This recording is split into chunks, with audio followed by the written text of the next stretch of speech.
اعوذ باللہ من الشیطان الرجیم بسم اللہ الرحمن الرحیم یا ایہا الذین آمنوا اے ایمان والو لا تتبعوا نہ تم پیروی کرو خطوات الشیطان شیطان کے قدموں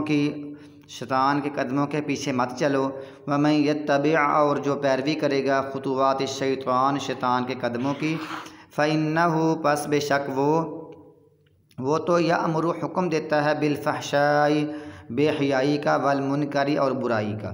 کیونکہ شیطان کے پیچھے چلو گے وہ تو برائی اور بے حیائی کا حکم دے گا۔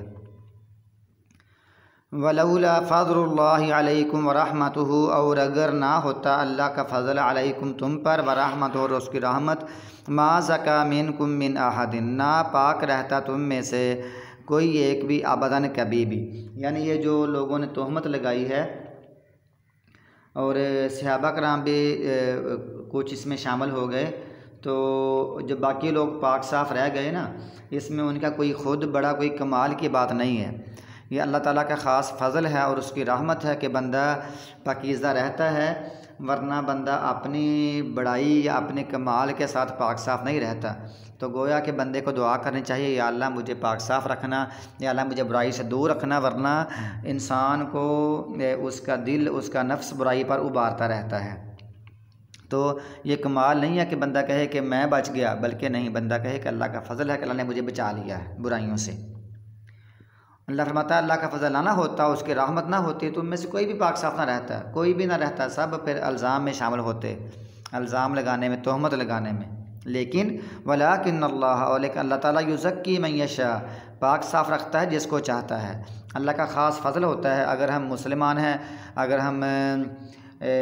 شرک سے بچتے ہیں، بدعات سے بچتے ہیں، باقی برائیوں سے بچتے ہیں، تو اللہ کا خاص فضل ہے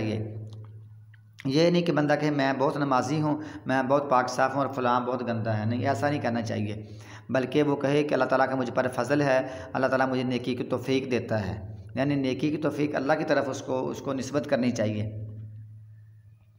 واللہ اور اللہ تعالیٰ سمیع سننے والا ہے، علیم جاننے والا ہے۔ ولا یأتل اولو الفضل منکم اور نہ قسم کھائیں اولو الفضل منکم تم میں سے فضل والے، والسعۃ اور وسعت والے، جن کے پاس اللہ کا فضل ہے اور وسعت ہے، وہ قسم نہ کھائیں ان یؤتوا اولی القربی کہ وہ دیں گے، یہ مطلب یہ بنتا ہے عربی سٹائل کا، اردو میں بنتا ہے کہ وہ نہیں دیں گے، کہ وہ یہ قسم نہ کھا لیں کہ وہ ان لوگوں کو نہیں دیں گے، کہ وہ نہیں دیں گے اولی القربی قرابت والوں کو، والمساکین اور مساکین کو، والمہاجرین فی سبیل اللہ اللہ کی راہ میں ہجرت کرنے والوں کو نہیں دیں گے، ایسی یہ لوگ قسم نہ کھائیں، بلکہ ولیعفوا اور چاہیے کہ وہ معاف کر دیں، ولیصفحوا اور یہ کہ وہ درگزر کریں، معاف کر دیں، درگزر کریں۔ اصل میں ابوبکر صدیق رضی اللہ تعالیٰ عنہ نے جب ان کو پتہ چلا کہ مصطح بن اثاثہ نے میری بیٹی پر تہمت لگائی، اس میں شاد شامل ہے، اور یہ ابوبکر صدیق کے بہت قریبی تھے، خالہ زاد بہن کے بیٹے تھے یا شاید خالہ زاد تھے، جو بھی اس میں دونوں باتیں ہیں، خالہ زاد تھے یا خالہ زاد بہن کے بیٹے تھے۔ انہوں نے کہا میں قسم کھا لی، انہوں نے کہ میں ان کو نہیں دوں گا کیونکہ یہ بیچارے یعنی غریب تھے۔ تو ابوبکر صدیق رضی اللہ تعالیٰ عنہ ان کا وظیفہ مقرر کیا ہوا تھا، جب انہوں نے ان کی بیٹی پر تہمت لگاتی، ام المؤمنین حضرت عائشہ پر تہمت لگائی، تو ابوبکر صدیق رضی اللہ تعالیٰ عنہ نے ان کا وظیفہ بند کر دیا۔ تو اللہ تعالیٰ نے فرمایا کہ یہ قسم نہ کھائیں، اور انہوں نے قسم کھا لی تھی کہ میں ان کو ابھی نہیں دیا کروں گا۔ اللہ فرماتا ہے ان کو یہ قسم نہ کھائیں بلکہ معاف کر دیں، درگزر کریں۔ اور الا تحبون ان یغفر اللہ لکم کیا تم پسند نہیں کرتے اللہ تم کو بھی معاف کر دے؟ تو ابوبکر صدیق نے کہا میں تو چاہتا ہوں کہ اللہ تعالیٰ مجھے معاف کر دے۔ تو پھر ابوبکر صدیق نے اس لڑکے کو بھی مصطح بن اثاثہ کو معاف کر دیا اور اس کا وظیفہ بھی جاری کر دیا، اور فرمایا کہ میں اس میں کبھی کمی نہیں کروں گا۔ تو گویا کہ اللہ تعالیٰ نے فرمایا ان کو معاف کر دو، تو جب کسی بندے کو بندہ معاف کر دے نا، پھر اس پر بعد میں اعتراض کرتے رہنا اور پرانی بات کرتے رہنا کہ میں نے تجھ کو معاف کیا تھا، فلاں کیا تھا، اس طرح نہیں، اور جس کو معاف کر دیا کر دیا، اس کو دوبارہ بار بار یاد کرانا، احسان کرنا، احسان جتلانا، یہ صحیح نہیں ہے۔ الا تحبون کیا تم نہیں پسند کرتے ان یغفر اللہ لکم کہ اللہ تم کو معاف کر دے، واللہ اللہ تعالیٰ غفور الرحیم بخشنے والا ہے، رحم کرنے والا ہے۔ ان الذین بشک وہ لوگ یرمون المحصنات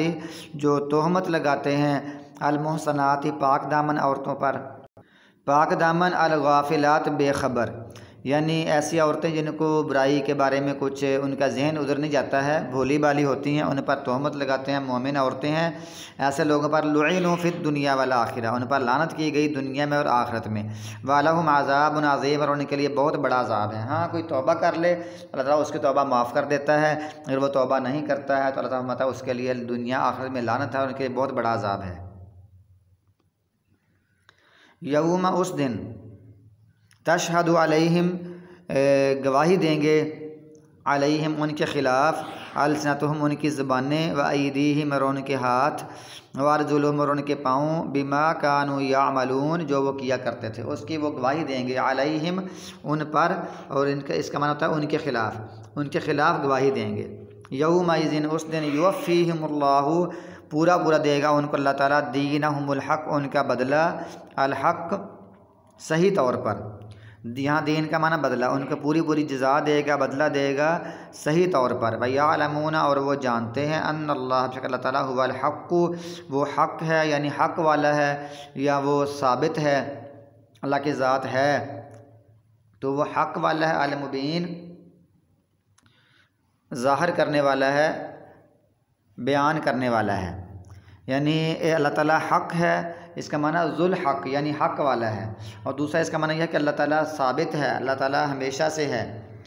نہ اس پر کبھی عدم تھا، نہ کبھی مطلب وہ ختم ہوا اور نہ کبھی ختم ہوگا، وہ ہمیشہ سے ہمیشہ رہے گا، وہ الحق ہے، وہ ثابت ہے۔ دوسرا اس کا معنی یہ ہے وہ الحق یعنی ذو الحق وہ حق والا ہے۔ الخبیثات للخبیثین والخبیثون للخبیثات والطیبات للطیبین والطیبون للطیبات، خبیث عورتیں للخبیثین خبیث مردوں کے لیے ہیں، اور خبیث مرد خبیث عورتوں کے لیے ہیں، اور پاک عورتیں پاک مردوں کے لیے ہیں، اور پاک مرد پاک عورتوں کے لیے ہیں۔ تو اس کا معنی یہ ہے،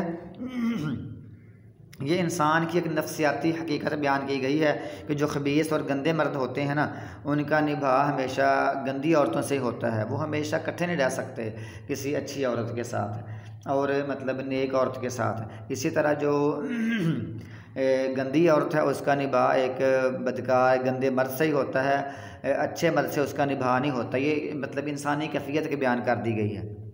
ایسا نہیں ہو سکتا کہ بندہ بڑا پاکیزہ ہو اور وہ کسی خبیث عورت سے لگاتار کئی سال سال اس سے خوشی سے نباہ کرتا رہے، نہیں ایسا نہیں ہو سکتا۔ اور کوئی ایسا کوئی مرد کوئی بہت گندا ہو اور اس کی عورت بڑی پاکیزہ ہو، صاف ستھرے ذہن کی ہو اور برائی نہ کرتی ہو، تو ایسا نہیں ہو سکتا کہ وہ عورت ہمیشہ اس کے ساتھ اچھے انداز سے رہتی رہے اور خوش رہے، ایسا نہیں ہوتا۔ یہ انسانی کیفیت کا بیان کر دی گیا، انسانی حقیقت کی نفسیات کی۔ اور اگر یہ مسئلہ ہے تو ظاہر ہے جب یہ نہیں ہو سکتا تو رسول اللہ صلی اللہ علیہ وسلم دنیا کے سب سے اعلیٰ ترین پاک باز ہستی ہیں، تو ان کا نباہ عائشہ سے کیسے ہو سکتا ہے؟ گویا کہ ثابت ہوا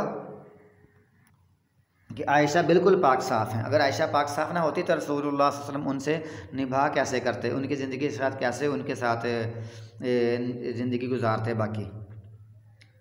دوسرا اس کا معنی یہ ہوتا ہے الخبیثات یعنی خبیث باتیں، اقوال، افعال، یہ گندے مرد ہی کرتے ہیں اور گندی عورتیں کرتی ہیں، یعنی گویا جیسا مرد ہے ویسے اس کے اعمال ہوں گے۔ الخبیثات گندی باتیں گندے مردوں کی ہوتی ہیں، والخبیثون للخبیثات اور جو گندے بندے ہوتے ہیں نا وہ خبیث کی طرف ہی جاتے ہیں، وہ گندی باتوں کی طرف ہی جاتے ہیں، اور جو پاک صاف بندے ہوتے ہیں وہ پاک صاف باتیں کرتے ہیں اور پاک صاف باتیں انہی کے لیے لائق ہیں۔ اولئک مبرؤون مما یقولون، یہی لوگ جو ہے نا جو صحابہ کرام ہیں، مبرؤون یا صحابہ کرام کی عورتیں حضرت عائشہ ہے، اولئک یہی لوگ ہیں مبرؤون جو بری کر دیے گئے ہیں، جو بری کیے ہوئے ہیں مما یقولون اس سے جو یہ لوگ کہتے ہیں، جو لوگ الزام لگاتے ہیں نا ان سے یہ صحابہ کرام اور آپ کی بیویاں اور مسلمان جو پاک باز ہے اس سے بری کیے ہوئے ہیں۔ لہم ان کے لیے، ان مسلمانوں کے لیے مغفرت بخشش ہے، ورزق کریم اور بہت باعزت روزی ہے، باعزت رزق ہے ان کے لیے۔